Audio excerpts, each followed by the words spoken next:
Wa inna lana lal akhirata wal ula. Dan kata Allah, sesungguhnya milik kamilah. Apa yang menjadi milik kami kata Allah? Al akhirata, akhirat, wal ula, dan dunia.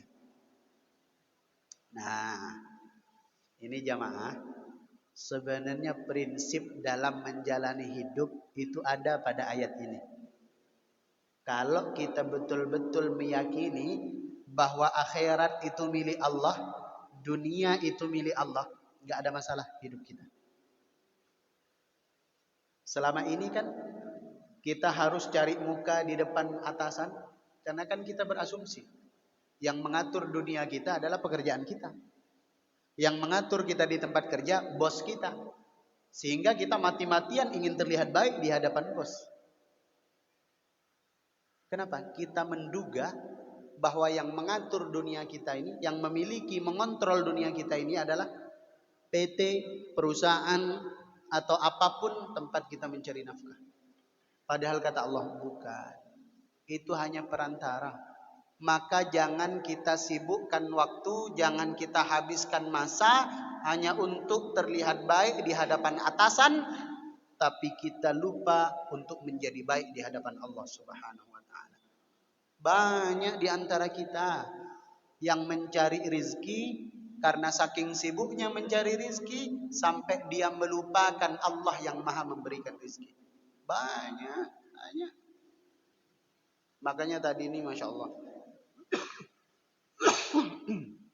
orang yang badannya penuh tato, tindik di telinga, gelang banyak, kalung bermacam-macam, ada yang tengkorak, ada yang apa.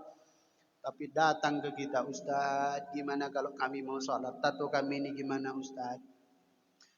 Anting di telinga kami ini gimana Ustaz? Gelangnya di tangan kami ini gimana Ustaz? Boleh enggak dalam Islam? Ini menunjukkan hidayah itu mahal. Kadang orang yang kita tidak sangka-sangka akan dapat hidayah, tergerak juga hatinya. Ada yang menurut kita sudah soleh, fasik pula orangnya. Fasik itu menjadi terjerumus ahli maksiat.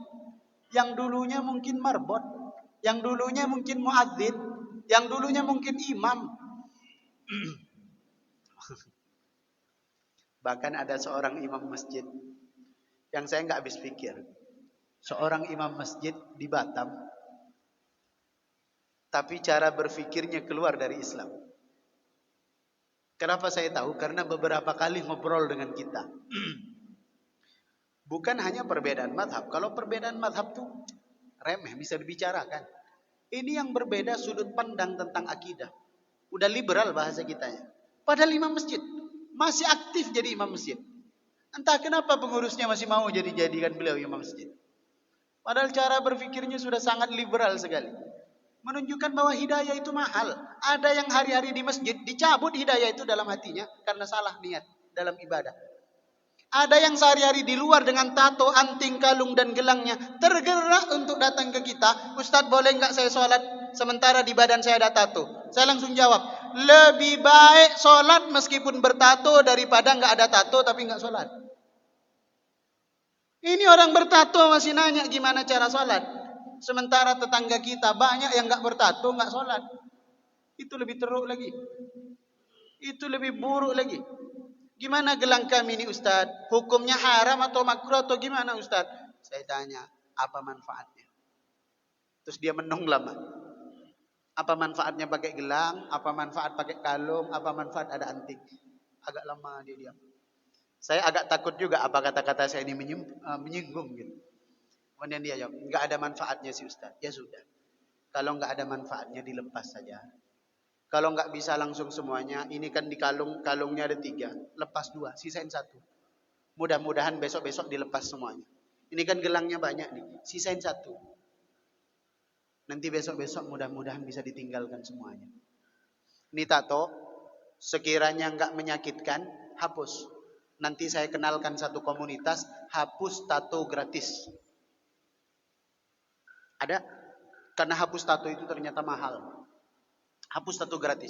Tapi sekiranya menyakitkan, gak perlu dihapus, gak jadi masalah. Paling tidak setiap kamu ke masjid dengan tato sepanjang lengan itu penuh, paling tidak menyindir orang bertato aja ke masjid, masa nggak bertato kok sholat di rumah?